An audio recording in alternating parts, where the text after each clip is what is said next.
आज मी तुम्हाला माझ्या आयुष्यातील अशी गोष्ट सांगणार आहे, जी सांगताना आजही माझा आवाज थरथरतो. माझी चूक एका दिवसात झाली नव्हती. ती हळूहळू झाली.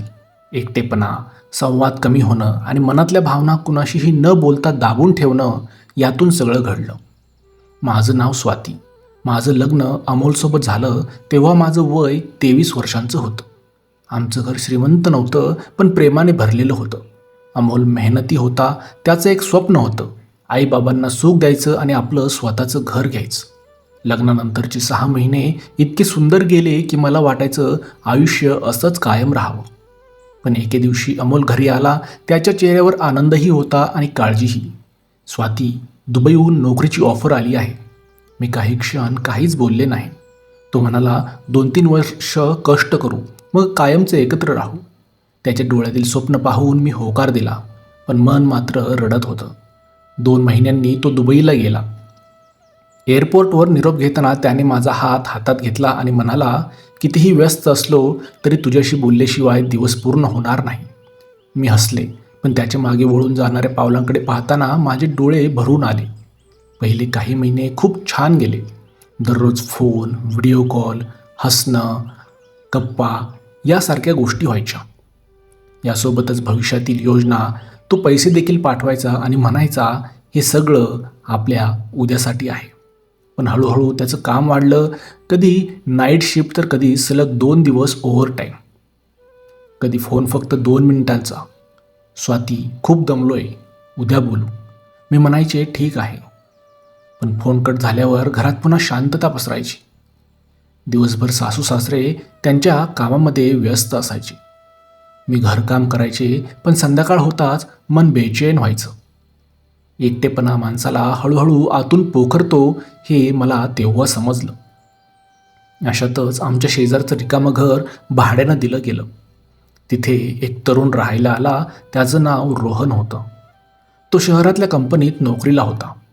पहिल्या काही दिवसात फक्त नमस्कार व्हायचा.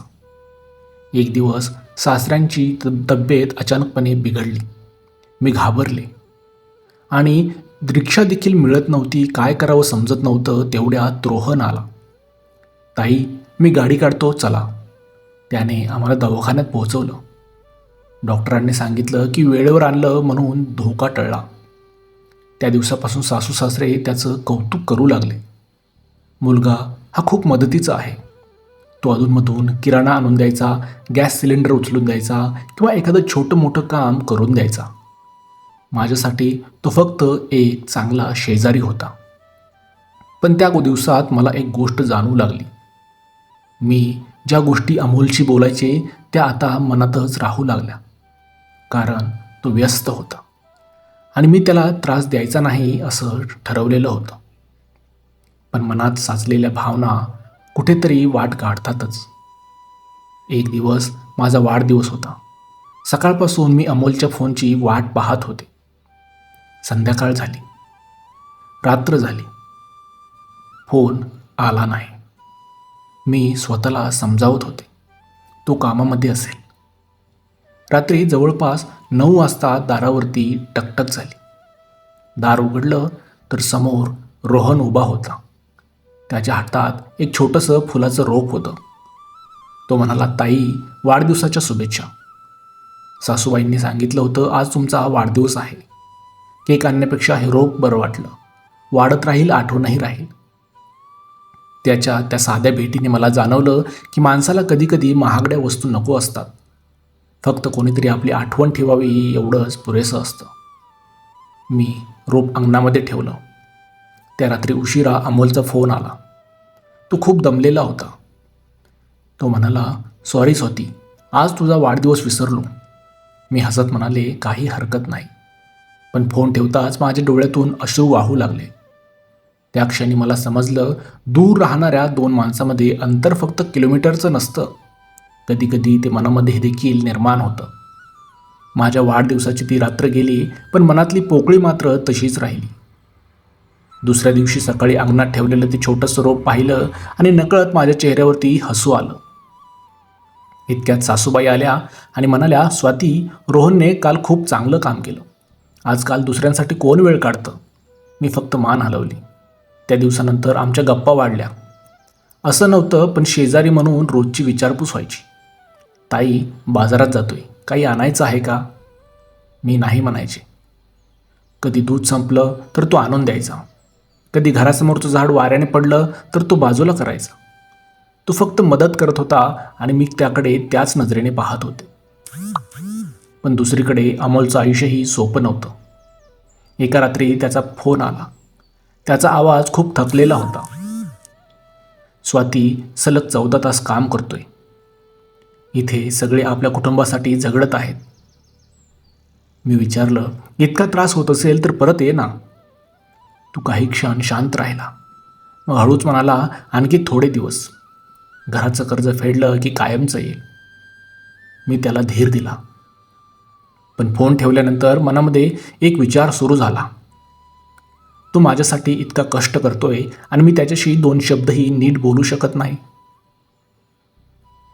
काही दिवसांनी गावामध्ये मोठा पाऊस सुरू झाला. एका रात्री जोरदार वादळ आलं. वीज गेली.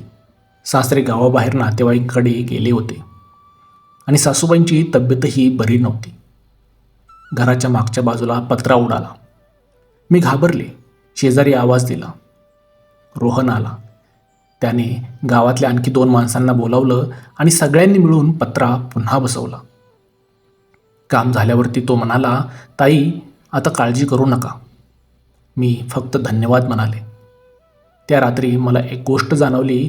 मदत करणारा माणूस आणि आयुष्याचा जोडदार यात खूप मोठा फरक असतो.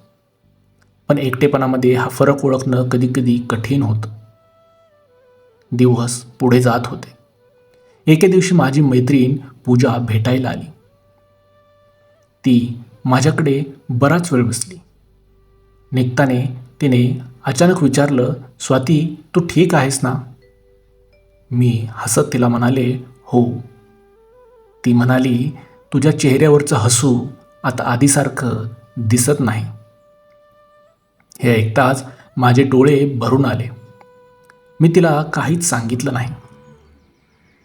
फक्त एवढंच म्हणाले, कधीकधी खूप एकटं वाटतं.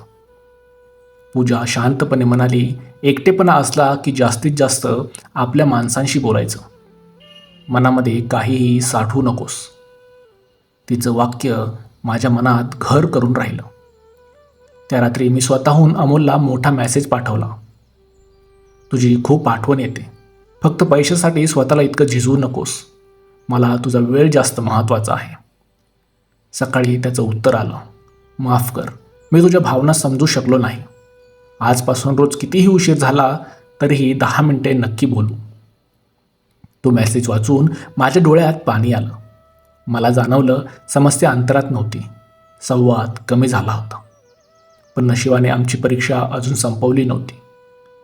2 दिवसांनी अमोलचा फोन पूर्णपणे बंद लागायला लागला. 1 दिवस, 2 दिवस, 3 दिवस कुठलाही संपर्क होत नव्हता. माझ्या मनात भीतीचं वादळ उठलं. दुबईमध्ये काही झालं असेल का? अपघात की तब्येत बरी नाही की मी रात्रभर झोपू शकले नाही. दुसऱ्या दिवशी सकाळी आमच्या दारावर पोस्टमन उभा होता. त्याच्या हातात एक मोठं पाकिट होतं आणि त्यावर पाठवणाऱ्याचं नाव होतं, अमोल. पण त्या पाकिटात जे होतं ते पाहून माझे हात थरथर कापू लागले. पोस्टमन निघून गेला, पण माझे हात अजूनही थरथरत होते. मी हळूहळू ते पाकिट उघडलं. आत एक लिफाफा होता आणि एक छोटासा डबा. लिफाफ्यावर अमोलच्या हस्ताक्षरात लिहिलेलं होतं, माझ्या स्वातीसाठी. मी पत्र उघडलं. त्यामध्ये लिहिलं होतं, स्वाती, मागचे काही दिवस मी तुझ्याशी बोलू शकलो नाही म्हणून मला माफ कर. आमच्या कंपनीत अचानक अपघात झाला. मी सुरक्षित आहे, पण माझा फोन पूर्णपणे खराब झाला. नवीन फोन मिळायला वेळ लागला. मला माहिती आहे तू खूप काळजी करत असशील. माझ्या डोळ्यातून अश्रू वाहू लागले. मी पुढे वाचू लागले. तुझा वाढदिवस विसरलो त्याची खंत अजूनही आहे. म्हणून या पाकिटात तुझ्यासाठी एक छोटी भेट पाठवली आहे. महाग नाही, पण मनापासून आहे. मी डबा उघडला. आत एक सुंदर हात घड्याळ होतं. त्यासोबत एक छोटी चिठ्ठी होती. वेळ माझ्यामुळे तुझ्यापासून दूर गेला, पण एक दिवस हीच वेळ आपल्याला कायमचं एकत्र आणेल. ते एका वाक्याने माझं मन भरून आलं. मी स्वतःशी म्हणाले, हा माणूस अजूनही माझाच विचार करतोय. त्या दिवशी मी ठरवलं, आता कितीही एकटं वाटलं तरी मनातलं फक्त त्याच्याशीच बोलायचं. काही दिवसांनी अमोलचा फोन पुन्हा नियमित येऊ लागला. आम्ही रोज 10-15 मिनटं बोलू लागलो. तो त्याच्या कामाबद्दल सांगायचा, मी घराबद्दल सांगायचे. आमच्यातला दुरावा कमी होऊ लागला. एक दिवस तो म्हणाला, स्वाती, एक आनंदाची बातमी आहे. मी हसून विचारलं की काय बातमी आहे.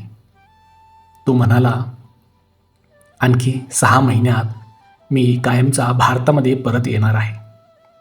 हे ऐकून मला विश्वासच बसत नव्हता. मी आनंदाने रडू लागले. त्या संध्याकाळी शेजारी रोहन भेटला. तो म्हणाला, ताई, आज खूप आनंदात दिसताय. मी हसत उत्तर दिलं, हो, कारण अमोल कायमचा परत येणार आहे. हे ऐकताच त्याने मनापासून शुभेच्छा दिल्या. खूप छान बातमी आहे. तुमचा संसार नेहमी आनंदामध्ये राहो. त्या क्षणी मला जाणवलं, आपण कधीकधी लोकांच्या मदतीचा अर्थ चुकीचा लावतो. प्रत्येक जवळ येणारा माणूस आयुष्यातील जोडीदार बनण्यासाठी येत नाही. काही लोक फक्त कठीण काळात माणुसकी म्हणून साथ देतात. 6 महिने संपले. सगळं घर अमोलच्या स्वागताच्या तयारीमध्ये होतं. सासूबाईंनी त्याचा आवडता शिरा केला. सासऱ्यांनी अंगण सजवलं. मी त्याच्या आवडीची साडी नेसली होती.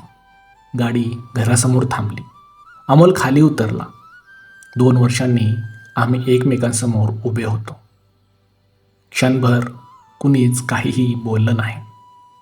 तो माझ्याकडे पाहून हसला. मी धावत जाऊन त्याला मिठी मारली. त्या मिठीमध्ये 2 वर्षांचा विरह, अश्रू आणि प्रेम सगळं सामावलं होतं. त्या रात्री आम्ही खूप वेळ बोलत बसलो. मी त्याला एक गोष्ट सांगितली, अमोल, तुझ्या अनुपस्थितीत मला खूप एकटं वाटायचं, पण मला एक गोष्ट समजली. तो सगळं काही शांतपणे ऐकत होता. मी पुढे म्हणाले, नातं टिकवायचं असेल तर प्रेमापेक्षा संवाद जास्त महत्त्वाचा असतो. अमोल हसला. तो म्हणाला, आणि विश्वास त्याहूनही जास्त महत्त्वाचा. मी मान हलवली. आज त्या घटनेला अनेक वर्ष झाली आहेत. आमचं स्वतःचं छोटंसं घर आहे. अमोल आता भारतातच काम करतो. कधी आम्ही त्या जुन्या दिवसांची आठवण काढतो तेव्हा एकच गोष्ट मनामध्ये येते. एकटेपणा हा शत्रू नाही, पण त्या एकटेपणात मन बंद करून ठेवणं हे धोकादायक असतं. मनातलं जर आपल्या माणसाशी बोललं तर अनेक नाती तुटण्यापासून वाचू शकतात.